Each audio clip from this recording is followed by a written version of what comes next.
Good morning, everyone. By any objective standard, the violence, chaos, and anarchy in Portland is unacceptable. Yet Democrats continue to put politics above peace while this president seeks to restore law and order. Governor Kate Brown, a Democrat governor of Oregon, said that the president should, quote, stop playing politics, called law enforcement officers secret police, and likened it to, quote, a dictatorship. The governor also called on the president to get his officers off the streets. Democrat Mayor of Portland, Todd Wheeler, said the president is trying to look strong for his base, while you had Democrats on the Hill, Nancy Pelosi, calling these officers stormtroopers, and Jim Clyburn calling them the Gestapo. This rhetoric is unhelpful and gives the violence we have seen a pass. But President Trump will not give the violence a pass. He will restore order where the Democrat governor and the Democrat mayor are unwilling to admit that they have lost control of their city. The well-organized mob in Portland has become increasingly aggressive, especially against law enforcement officers. Individuals have thrown bricks, chunks of concrete, glass bottles, feces, balloons filled with paint, pig's feet, slingshots to hurl ball bearings, and batteries at federal agents and the courthouse. Multiple attempts to barricade officers in the Hatfield courthouse have occurred, attempts to start the structure on fire as well. Use of eyesight-damaging laser devices have been used, and strobe lights against federal agents as well. But according to Speaker Pelosi, when asked about the violent removal of statues, people will do what they do. The Trump administration urges state and local officials to work cooperatively to restore law and order. Operation Legend is a great example of this. At the governor's request, we went into Kansas City and surged the area with federal assets, FBI, DEA, ATF, and U.S. Marshals. This was named after Legend Taliaferro, a 4-year-old young boy who lost his life and was shot in his bed tragically. This has been a successful operation that has been waged in his name, including the arrest of wanted fugitives. Similarly, President Trump is taking action in Portland, even though you have a Democrat mayor and Democrat governor unwilling to work with us in this situation. We are surging resources, along with Secretary Wolf at DHS, and augmenting the Federal Protective Service to safeguard federal property. The bottom line is that this president stands with law and order, which leads to peace, and we will not allow Portland to become the new CHOP like what we saw in Seattle. And with that, I'll take questions. John. Kelly, 2 questions on Portland. One, the case of Navy veteran Christopher David, who went down because he said he wanted to talk to the law enforcement officers and ask them about the oath of office that they took. He was, as people saw on videotape, he was beaten with a baton. He had pepper spray sprayed in his face. He now has 2 broken bones in his hand. Is the president aware of what happened to this Navy veteran graduate of the Naval Academy? And does he condone that kind of action by these law enforcement officers? Yeah, I'm aware of the details of that situation. Haven't heard the audio of the video, though I've seen it, and I'd refer you to DHS about the extenuating details. We always encourage the appropriate use of force, and we also encourage those in the area to remain peaceful towards our law enforcement officers. And my second question is, where in the Constitution does the president derive the authority to send federal law enforcement officers to the streets of American cities against the will of the elected officials in those cities? Yes, well, what you're referring to is Portland, and 40 U.S. Code 1315 gives DHS the ability to deputize officers in any department or agency, like ICE, Custom and Border Patrol, and Secret Service, quote, as officers and agents. They can be deputized for the duty of, in connection with the protection of property owned or occupied by the federal government and persons on that property. And when a federal courthouse is being lit on fire, commercial fireworks being shot at it, being shot at the officers, I think that falls pretty well within the limits of 40 U.S. Code 1315. So that's a matter of protecting federal property, like federal courthouse in the case of Portland. Does he see limitations to that power? How far does that power extend into the streets of the city of Portland? What are there limitations on that?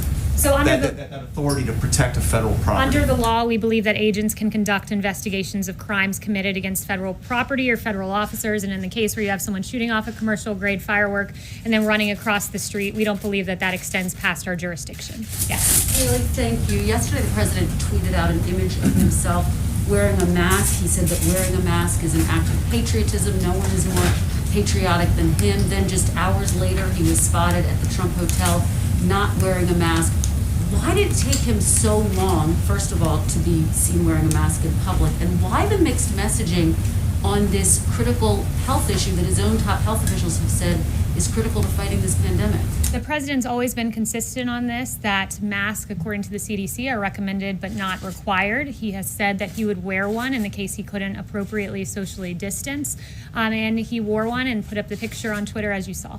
Does he think that it's important to lead by example on this issue? Well, the president has led. He's been consistent, even going back to March 31st, when he said, then my feeling is if people want to do it, there's certainly no harm to it. But he hasn't done it, Haley. He hasn't worn a The mask. president- And so it's sending, is it not mixed signals? The president wore a mask in May. The president wore a mask at Walter Reed out of an abundance of caution. But as I've made clear from this podium, the president is the most tested man in America. He's tested more than anyone, multiple times a day. And we believe that he's acting appropriately. Let me ask you about the federal stimulus, if I might. Negotiations are ongoing. Why is the White House blocking Republicans' requests for more funding for testing and contact tracing? Senator Roy Blunt saying it just doesn't make sense. I think that's just wrong. So no one is blocking any money from testing. One of the things I would add is that this is an ongoing negotiation. We're just in the early days of that. Currently in federal coffers, we have $10 billion, that's with a B, unspent, that is allocated for testing. And we want to ensure that in phase 4, there is money that is targeted for testing in the way that makes most sense. Republicans say they need that money. Is the president willing to come to the table? We're willing to put in money for targeted testing that makes sense, not just dumping money into a pot that already contains $10 billion. Haley, there's very little support in Congress for a payroll tax cut, but the president keeps pushing for it. Why is that so important to him? How does a payroll tax cut help the 25 million Americans out of work when they're not getting a paycheck?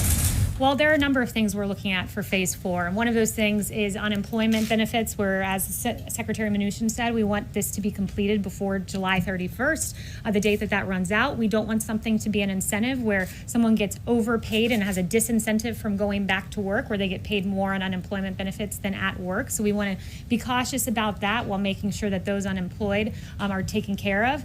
But the payroll tax in particular goes to some of our hardest working Americans. The people that it benefits, if you look at the tax structure, are middle income and low income workers. And not only that, there's an incentive on the employer side with a payroll tax holiday that encourages them to hire more too, because it reduces their burden. So it's a very smart policy. Those are people who still have jobs, so wouldn't it be more important to focus on the people who don't if you're worried about the overall cost of this stimulus? We can focus on a number of things at once, and part of that's a payroll tax for middle and low income Americans who are out there working each and every day and making their way through as best they can. It also means unemployment benefits. It also means direct payments to Americans. So we're looking at all of that, and we would like to see all of that. The second question on the briefing today at 5 o'clock, should we expect to see members of the coronavirus task force? Will Dr. Fauci, will Dr. Birx be there? You'll have to tune in to see. Yes. Thank you. On Portland, on sending agents to Portland, as well as plans for Chicago, why are these the right people to send? My understanding, these agents often work on human smuggling, drug trafficking, things like that. Do they have the right skill set, whether it's gun violence in Chicago or quelling unrest in Portland? Well, first, let me add, they haven't been sent to Chicago. These DHS officials are currently in Portland protecting a courthouse. We do believe they're the right individuals for that, as does 40 U.S.C. 1315, the United States Code.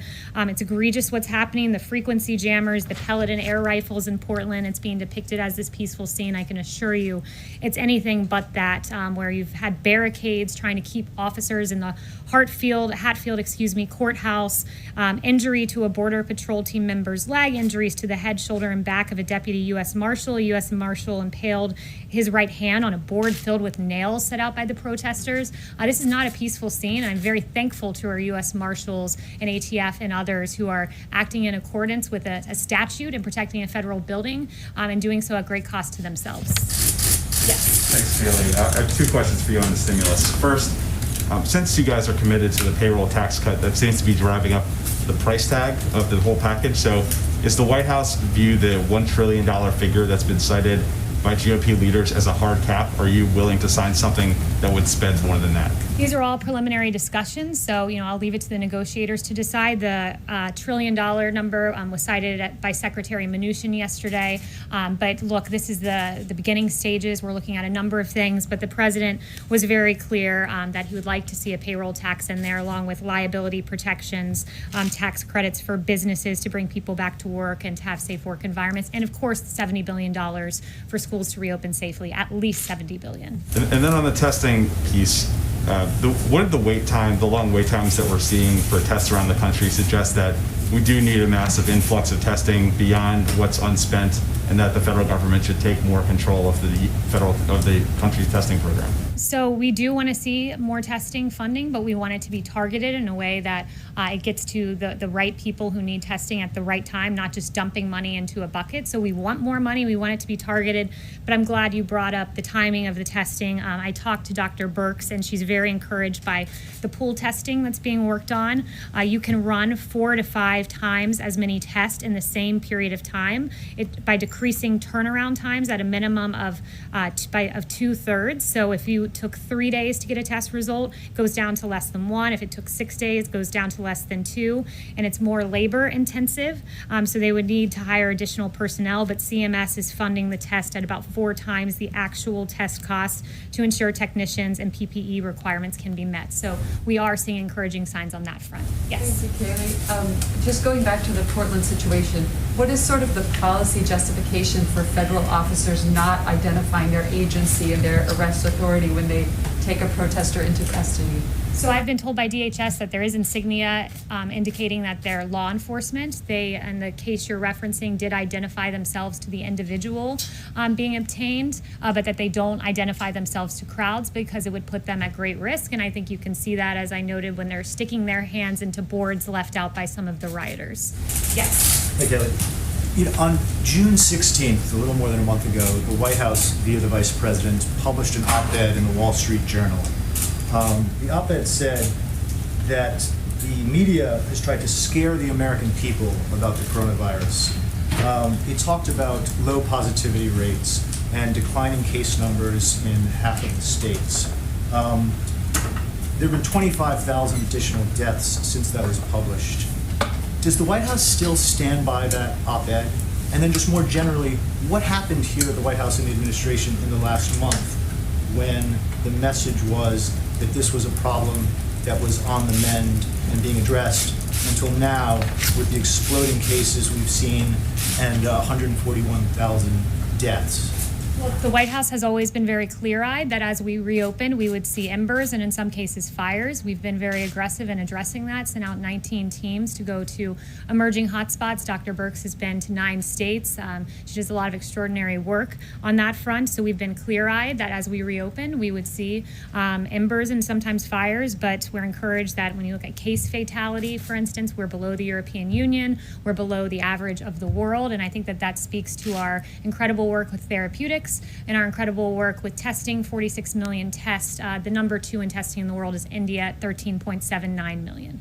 Do you still see the main problem, as the op-ed pointed out, as the media trying to scare the American people over coronavirus? I think in many cases the media has tried to scare the American people. I think there's been a deficit in reporting about the cost of staying shut down, for instance. When you have the fact that the American Cancer Society saying that during the pandemic we saw an 80% drop in cancer cases being identified, there are real costs to a draconian extended shutdown, and you never heard the other side of the health equation. You never heard that mammograms were down by 87% and colonoscopies down by 90% and drug overdoses going up month after month through the lockdown. So it was the right decision to make. The president saved 3 to 4 million lives, but it's important to note the other side of the health equation about what extended lockdowns do to the American people. Yes. Yeah, the president says he wants to send these forces to other cities like Chicago. Cities where the federal property isn't necessarily under attack. What are they going to do when they get to Chicago and these other cities with higher crime rates, higher shooting rates, higher murder rates? If the president's worried about that, what are they going to do? What are they going to arrest people with? I think you're getting ahead of the president here. Charges. He's made no announcements as to who's going where. He's very discouraged by the violence that he's seen in Chicago. It's why he sent a very strong letter to Mayor Lightfoot offering help because she's clearly unable to control her streets, and the governor as well, unable to control that area. When you see the fact that there were 49 officers who were injured in this egregious video of them being lambasted with rioters with umbrellas shielding from view that they were throwing projectiles and 49 officers injured. Not only that, the poor citizenry of Chicago, where 12 were murdered this weekend, 70 shot alone. It's incredible what we're seeing in Chicago. He's offered his help, and we encourage the mayor to take it and to be forthright about the situation in her state, much like the governor of Missouri was in working with us on Operation Legend to protect the people of Missouri. But the leaders of these cities don't necessarily want unmarked police officers patrolling their streets the way we've seen in Portland, with the premise that they're protecting federal property there. The leaders in these cities don't want this sort of paramilitary police force. They're offered the assistance of DOJ, as was done, where you've had FBI surge in the case of Operation Legend. So when you have each weekend more than a dozen people getting shot in your city, perhaps it's time, more than a dozen killed, I should say, and children, perhaps it's time to say, I need the help of the federal government because what I'm doing is simply not working when more people are dying on the streets of Chicago than Afghanistan and Iraq. It's a tragedy. What if they don't say that? Yes, Stephen. Thank you. Well, I have a question about New York on a similar topic. Yesterday, President Trump mentioned the spike in violent crime in New York and said, quote, if the governor is not going to do something about it, we'll do something about it. And I'm curious if you could explain why he's saying that the governor should do something about it rather than the mayor, and if you could also elaborate on what President Trump would be willing to do. Well, he thinks the mayor and the governor should work together to take control of the streets of New York City, where in some places we've seen 600% surge in violence over last year. So he thinks they should work together. It's ultimately the power of the mayor to enforce and the governor to enforce the police power of their states. That power rests with them, but they can partner with the federal government in the event that they're unable to control the violence in their cities. And that's certainly what we've seen from Mayor de Blasio, who seems to have not a hard time criticizing police officers, but an awfully hard time controlling the streets of New York City. Yes. Hi, Tony. Thanks so much. I have two questions I'm going to pull over for today, one for myself and one for a colleague who cannot be here because of the social distancing. Governor Gavin Newsom was one of the few Democratic governors to bring in the National Guard and arm them after the riots and looting in early June, as compared to Seattle, where they didn't arm the National Guard. The Guard was posted at Los Angeles City Hall as a show of force, and within days the violence had quelled. Why not just invoke the Insurrection Act and have a big show of force rather than these more secretive operations? So I'll leave that to the president.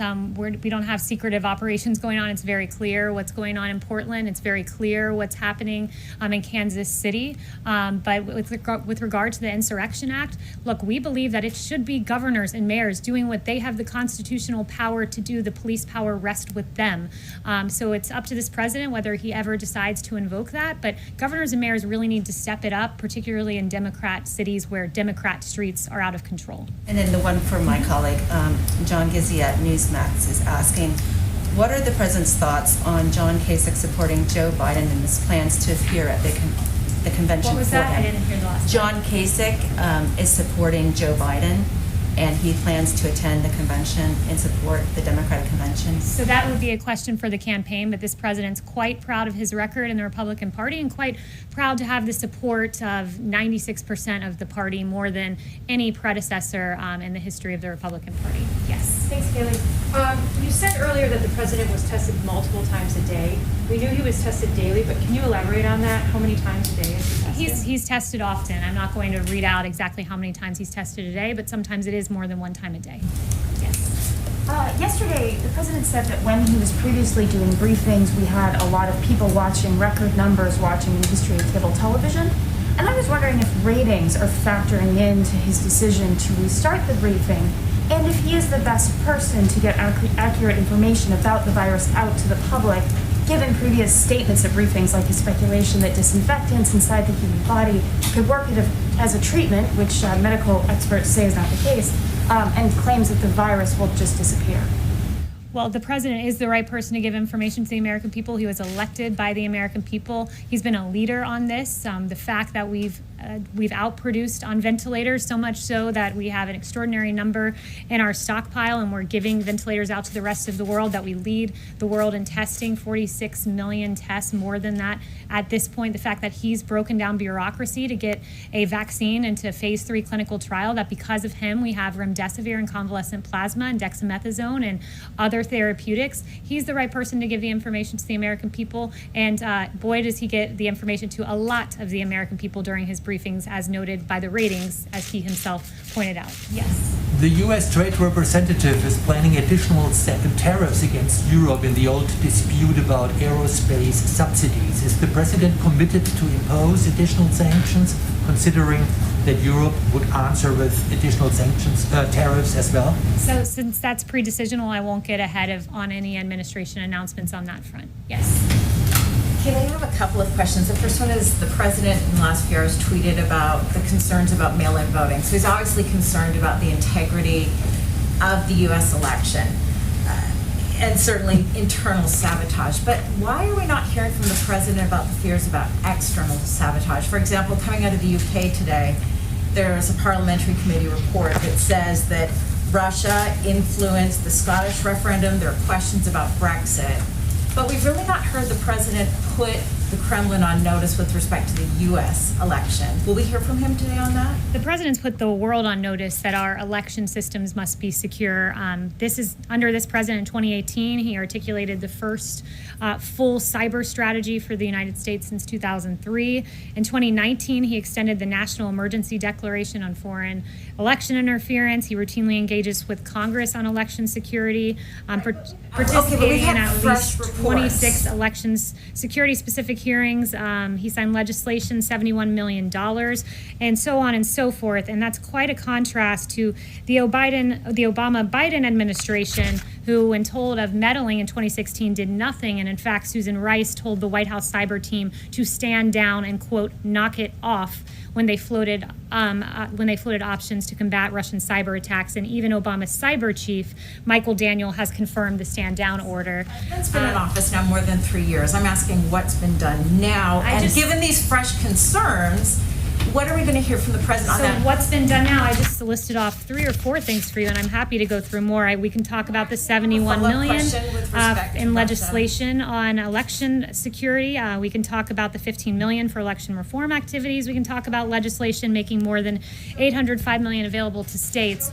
And when it comes to mail-in voting, I would point you to the fact that there's a Wall Street Journal article just out today, and it talks about the dark omen for November and the absolute catastrophe in New York City, that we are a month into the election after the voting, and we still don't know who the winners are of some of those races. And Governor Cuomo decided that he would prepay postage for the ballots, and what that meant was that the post office didn't put a postage stamp noting the date of the ballot. So as they're collecting these ballots in for a month, as you asked me about this, so I'm going to answer. So for a month, they've been collecting ballots with no postmark date, and in fact what they found is 19% of ballots have been rejected in Queens, 28% rejected in Brooklyn. There are questions about mass mail-out voting, and I know you don't want to hear them, which is why you talk over me, but I encourage you to read the op-ed. Yes. On the China vaccine research, this is very you've gotten important. 2 questions, which is more than some of your colleagues. Yes. Thank you, Kaylee. Okay, you don't want to engage. In St. Louis, the McCloskeys have been charged with felonies for waving guns at protesters. The Missouri Attorney General is vowing to dismiss these charges. Where does the president stand on this? Yeah, the president, I asked him about that this morning, and he said it is absolutely absurd what is happening to the McCloskeys. He noted that this is an extreme abuse of power by the prosecutor, and noteworthy that the prosecutor, there have been many cases brought to her attention of violent rioters that she's failed to charge, but instead she's charging the individuals who are defending themselves from violent protesters. You have 300 to 500 protesters who stormed the gates, tore down the gates, and trespassed on their property, and you have Patricia McCloskey, who said that they were telling her they were going to kill them, these protesters. At the moment, they were waving their guns to protect themselves. They were going to come in here, she said. They were going to burn down the house. They were going to be living in our house after I was dead. And they were pointing to different rooms of the house saying, that's going to be my bedroom, that's going to be my living room, and I'm going to be taking a shower in that room. So they were completely within their right, and it's an egregious abuse of power on the part of the McCloskeys. Turning to a different note, I just wanted to highlight some great work being done by senior advisor Ivanka Trump. There are nearly 40 million boxes that have been put together by the Farmers to Family Food Box Program, a great partnership to help families in need in this country. And yesterday you had Ivanka Trump visiting the DC Dream Center and personally distributing a number of food boxes. The distribution resulted in 1,000 boxes delivered to the DC community. And we thank Ivanka for the great work that she has done there. And finally, I just wanted to note something on COVID. Dr. Birx is an extraordinary doctor who served this country, dedicated her time to serving our country as an Army colonel. She served as an ambassador to PEPFAR, where she spent her life fighting AIDS and HIV abroad. And it is appalling, the attack that I saw on her in the New York Times based on no facts. And Dr. Birx, for weeks, has been sending out this data to governors, 400 pages of data to our governors, so that they have the best information to make the best decisions for their people in their respective states. I've not seen anyone poring over data the way Dr. Birx has, and the attack on her was frankly appalling and egregious, and the New York Times should be very ashamed of themselves. Haley, what is the president signing at 12:15 today? 他们是一群前线英雄，而你可以用一个小举动来报答他们。